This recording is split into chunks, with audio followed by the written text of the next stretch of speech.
Your Honor, Madam Prosecutors, Mr. Prosecutor, all the lawyers here on behalf of the other people, on behalf of Mr. Jeffery Williams, Mr. Adams and I would like the court to reconsider its denial on 2 previous occasions of bail. We filed this motion on April 24th, 2023, and we allege that Mr. Williams has been in custody since May 9, 2022. It's the date of his arrest. As the court previously heard, and if you need me to go over it, I will, but I'm assuming that this honorable court remembers the previous bond hearings and all the witnesses and exhibits that we placed before the court. I do, sir. I assumed you did. Mr. Williams, as you know and remember, did not flee when law enforcement officers came to his home on May 9th, 2022. He came out of his house. He called me, actually, and then came out of his house and was not in any way anything but compliant. It's now been more than 14 months so far. As the court may know and remember, the only potential nutritional foods consumed by Mr. Williams since May 9, 2022 include carrots, rice, lettuce, beans, and hot dogs. He mostly consumes products which have absolutely no nutritional benefits, which are M&Ms, chips, other processed or artificial bagged chemical substances. The lights, as the court may remember, in the small, isolated, solitary cell that Mr. Williams is housed in an off-site county, the lights are always on. They are brighter than the lights in this courtroom. So sleeping with bright lights in his face all the time, if he can get to sleep, and that is a form of torture which is not compatible with necessary restoration, sleep, restorative sleep required for Mr. Williams, who is a person on trial and needs to assist his counsel. Your Honor, this lifestyle for the past 14 plus months has caused physical harm to Mr. Williams. As the court recalls, he was taken to the hospital. If the court does not know, and Mr. Williams gave me permission, it is for his kidneys. Mr. Williams was raised in total poverty. He is used to not seeking medical help because he could not afford same when he was injured or hurt. But he comes in this courtroom every day, writhing from pain from his kidneys.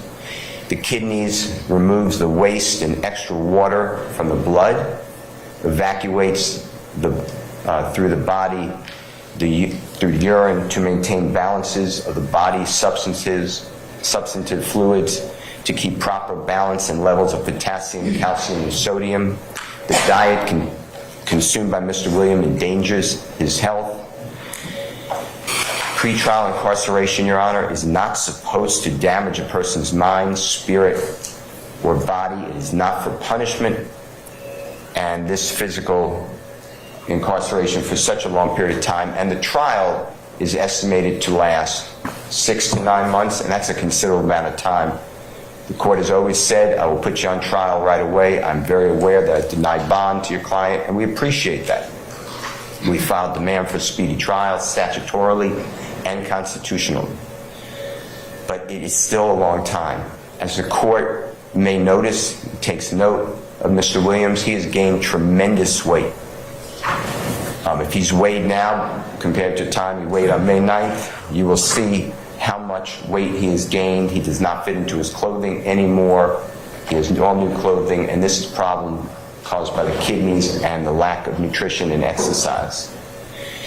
Your Honor, the support for the community is still here with Mr. Williams. It remains here, as I previously showed this honorable court, to a packed courtroom. There are people who have not wavered at all. His family is all from this area. They love him, devoted to him. I speak with them weekly, if not more. His friends have stayed with him. Co-workers of Mr. Williams in the music industry. One is a gentleman who is on your screen in courtroom 8H, as in happy. His name is Jeff, which is Geoff, Ogunlesi, Ogunlesi. He has flown across our country to be here today. when he found out that this honorable court set the hearing on Tuesday. He is in, if you need him, he is in courtroom 8H, and he will speak to the court if needed. There are professionals of the highest, officers of publicly traded company, the record label, that are on your Zoom. Mr. Kevin Liles, L-I-L-E-S, and he authorized me to tell you that he again embraced in total his previous sworn live testimony before this honorable court, and he stands by it with all of his power and might, and is willing to answer any of your questions that you would have of the prosecution for bond for Mr. Williams. Within this past month, Your Honor, Mr. Williams released a record. It was the... I'm going to object to this proffer opening, or this portion of it, as irrelevant to a bond hearing. I can answer that if I need to. It goes to his employment and his steadiness, employment in the industry, and in this trial at this time. He has still maintained total employment, and he's still active. Okay, all right, I'll allow it. He is the number, that record, Your Honor, became the #1 rap record in Objection, Your Honor, if I may finish my objection to as to what's the basis? Relevance? I'm going to overrule the objection. Thank you. This time. All right. Is the #1 rap record. Let's move on, Mr. Steele. I understand it. You've convinced me that he's employable. So. Well, I think the court should know it's also #2 record in any field. And I think that that's important for the court to realize there's no risk of violating condition of bond. This gentleman is an accomplished superstar in music, and I think that should weigh heavily that he would not jeopardize that by violating any condition of bond. Your Honor, America's justice system is built on the presumption that bail should be granted if there are any conditions that can be factored to ensure that the community is safe, the person does not pose a danger to the community, witnesses will not be intimidated, there will be no obstruction of justice, the person will not, in this case Mr. Williams, will not commit a felony or any crime, it says felony, but any crime while out on bond, and that Mr. Williams will appear in court. Because if we do it the other way and maintain people and house people and warehouse them as Mr. Williams has been, then the presumption of innocence, which is our entire standard in Georgia, is gone because he's being presumed to be guilty. Your Honor, Georgia, unlike some states, for purposes of pretrial bond, the presumption of innocence remains with Mr. Williams accused of any offense, even a capital offense, which Mr. Williams is not charged with a capital offense, from arrest and even during trial.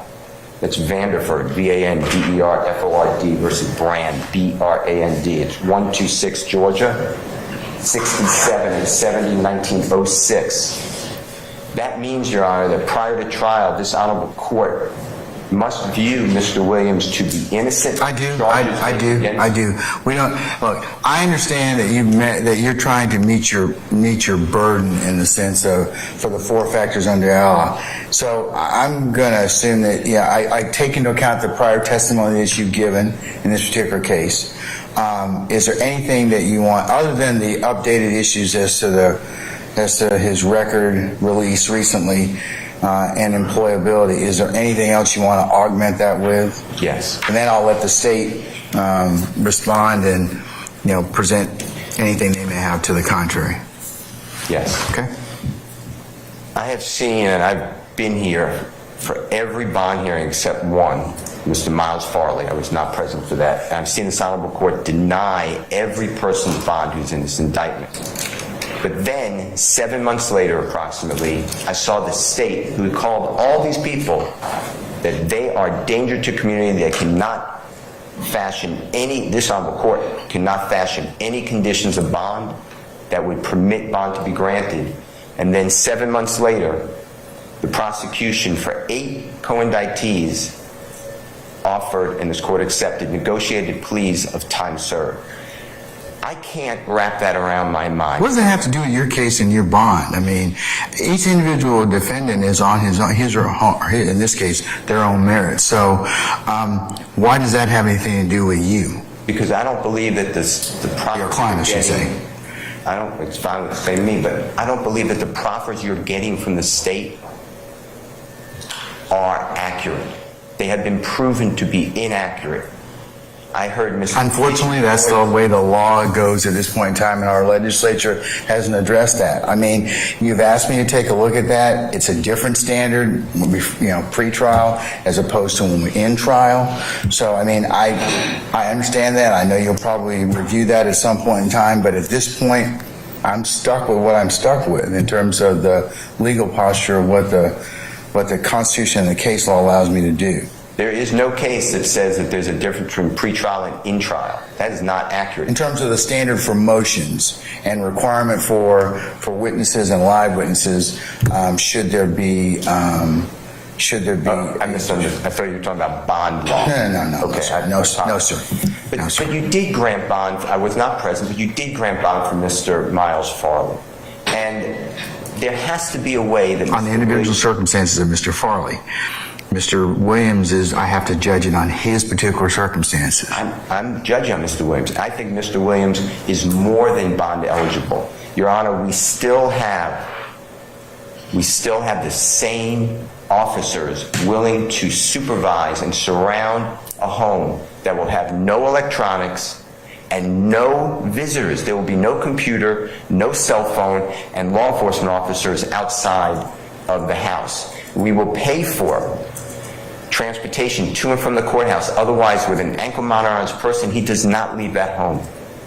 Mr. Adams and I and our other co-workers would request to meet with Mr. Williams inside that home on weekends and at nights. But other than us, nobody comes in. We can leave our electronics outside and bring paper copies, because that's what I do at the outside jail anyway with Mr. Williams. Now, sometimes they do let me come in with my iPad to share discovery with Mr. Williams. I have to ask special permission, and I can do that through the court.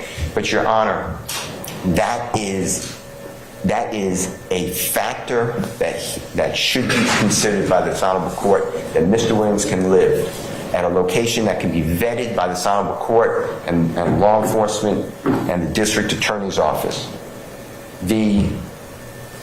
I've gone further.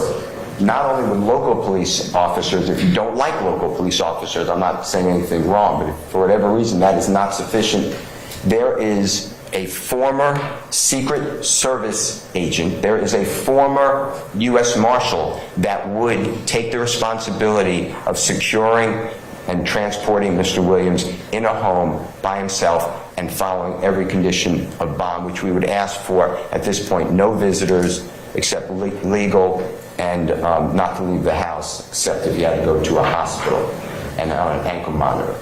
Your Honor, liberty is the norm in our community, and this custodial detention prior to trial, when there are conditions that can be fashioned, is against our law. I will answer any of your questions. Mr. Ogunlesi will answer your questions, but he is Mr. Williams' manager.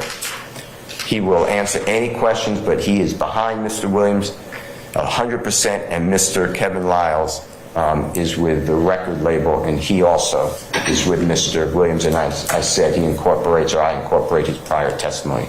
Your Honor, I want to answer any of your questions. I want to thank you always, but this is a big case with a lot of discovery. We got discovery yesterday evening. I go through with Mr. Williams. I'm with him every day. I'm in court with him. I'm on a Zoom call with him, privileged Zoom call at the jail, or I'm with him at the jail. It is a lot better for us if he can stay awake, if he can participate and assist, and there are conditions that we have, because he has the resources. That doesn't mean a resource to flee, like you heard he can rent a plane. He's not doing that. He has too much to lose, and he's too recognizable. Thank you. you, sir. Okay. Thank you, Mr. Steele.